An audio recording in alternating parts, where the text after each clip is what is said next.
Assalamualaikum warahmatullahi wabarakatuh.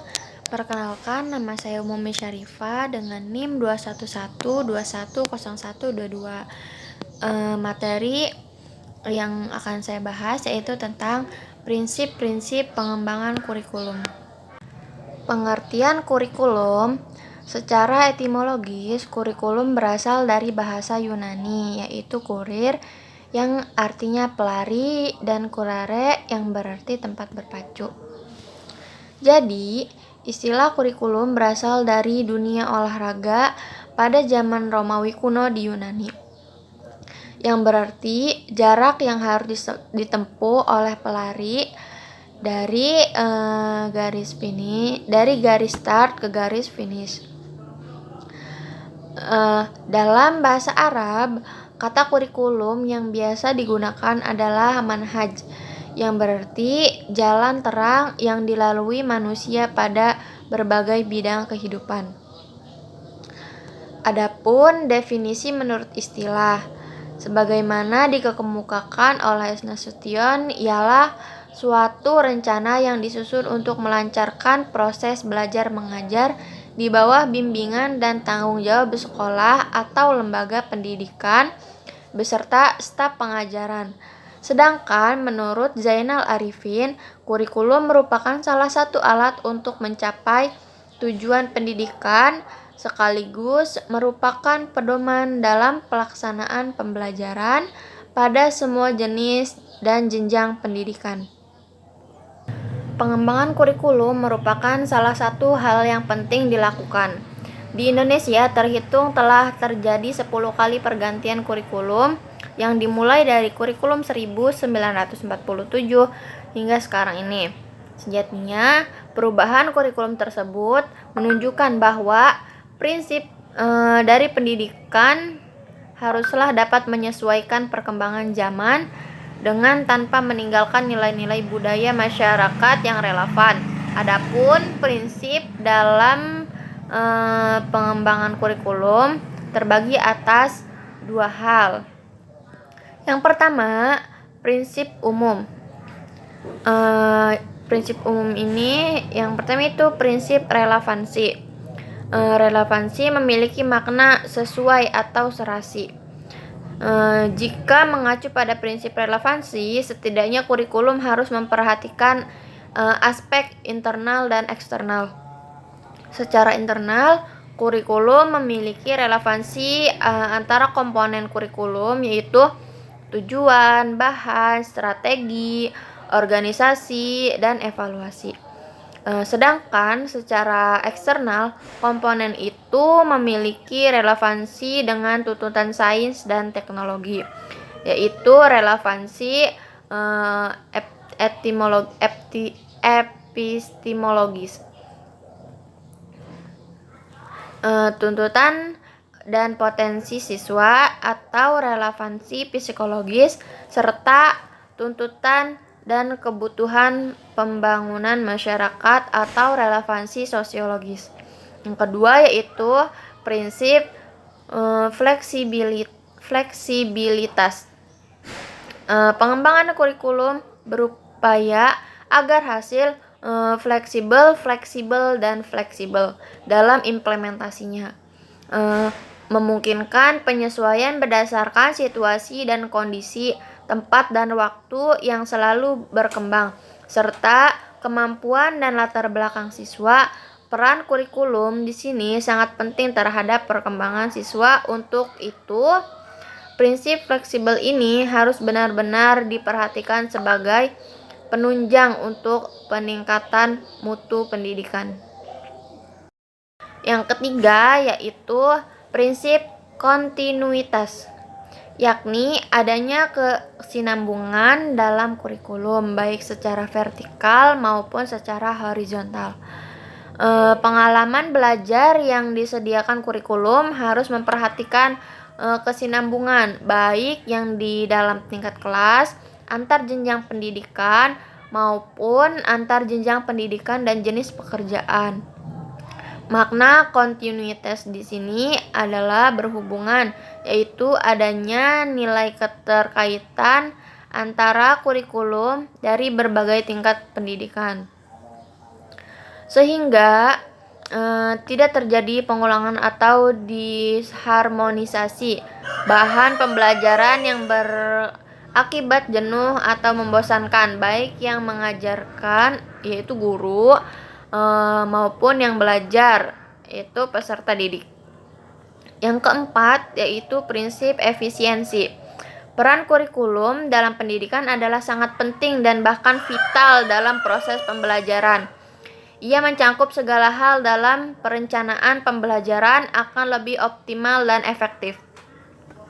Dewasa ini, dunia revolusi industri menawarkan berbagai macam perkembangan kurikulum yang dilahirkan oleh para ahli dari dunia barat. Salah satu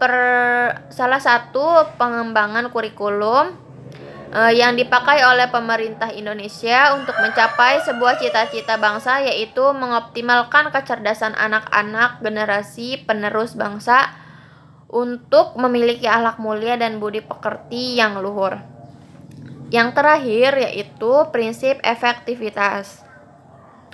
Mengembangkan kurikulum pendidikan perlu mempertimbangkan prinsip efektivitas. Yang dimaksud dengan efektivitas di sini adalah sejauh mana program pembelajaran dicapai atau diimplementasikan dalam prinsip ini. Ada dua aspek yang perlu diperhatikan, yaitu efektivitas mengajar guru dan efektivitas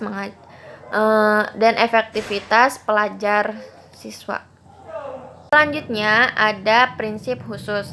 Yang pertama yaitu prinsip penentuan tujuan pendidikan. Tujuan pendidikan mencangkup tujuan yang bersifat umum dan khusus. Dalam perumusan tujuan pendidikan didasarkan pada sumber-sumber seperti ketentuan dan kebijakan pemerintah, survei mengenai persepsi masyarakat tentang kebutuhan mereka, survei tentang pandangan para ahli dalam bidang-bidang tertentu, survei tentang kualitas sumber daya manusia, serta pengalaman negara lain dalam menghadapi masalah yang sama. Yang kedua yaitu prinsip pemilihan isi pendidikan atau kurikulum. Dalam menentukan isi kurikulum, beberapa pertimbangan yang dapat dijadikan dasar acuan ialah diperlukan penjabaran tujuan pendidikan ke dalam perbuatan hasil belajar yang khusus dan sederhana. Isi bahan pelajaran harus meliputi segi pengetahuan, sikap, dan keterampilan, serta unit-unit kurikulum harus disusun dalam urutan yang logis dan sistematis. Maksudnya, ketiga ranah belajar tersebut diberikan secara simultan dalam urutan situasi belajar. Yang ketiga yaitu prinsip pemilihan proses belajar mengajar.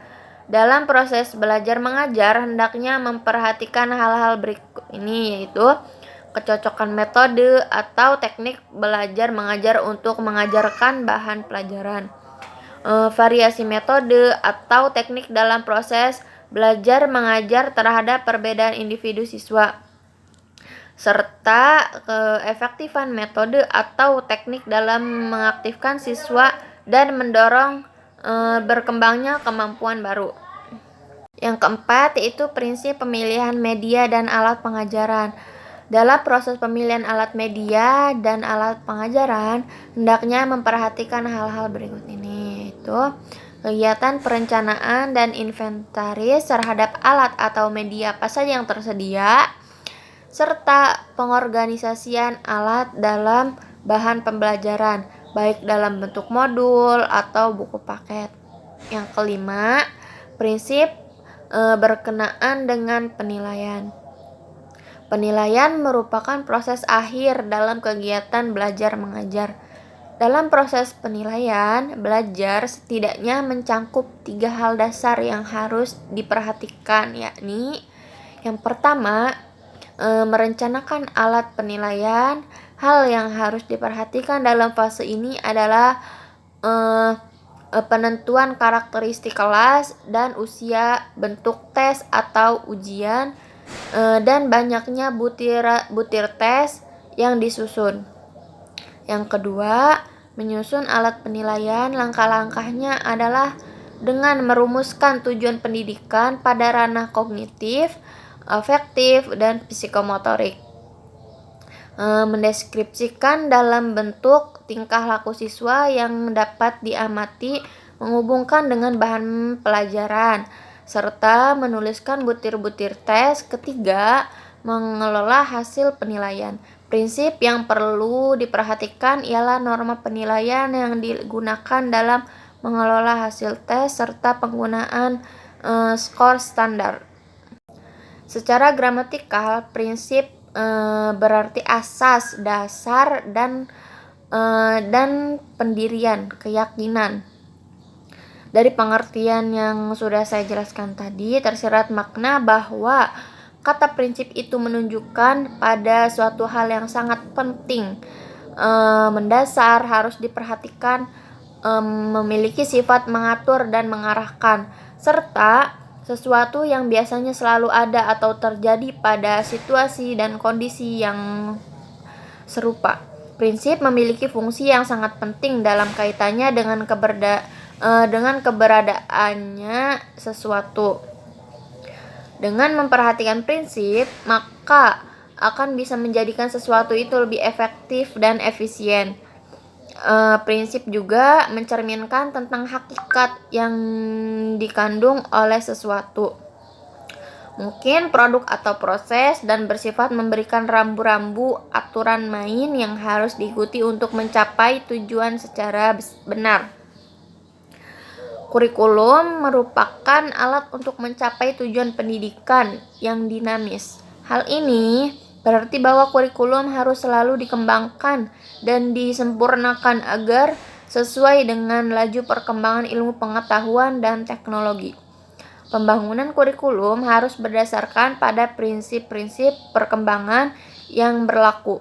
Hal ini dimaksud agar perkembangan kurikulum tersebut sesuai dengan minat, bakat, kebutuhan peserta didik, kebutuhan daerah, sehingga dapat memperlancar pelaksanaan proses pendidikan dalam rangka perwujudan atau pencapaian tujuan pendidikan nasional.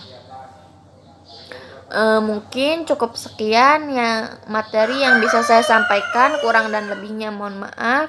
Assalamualaikum warahmatullahi wabarakatuh.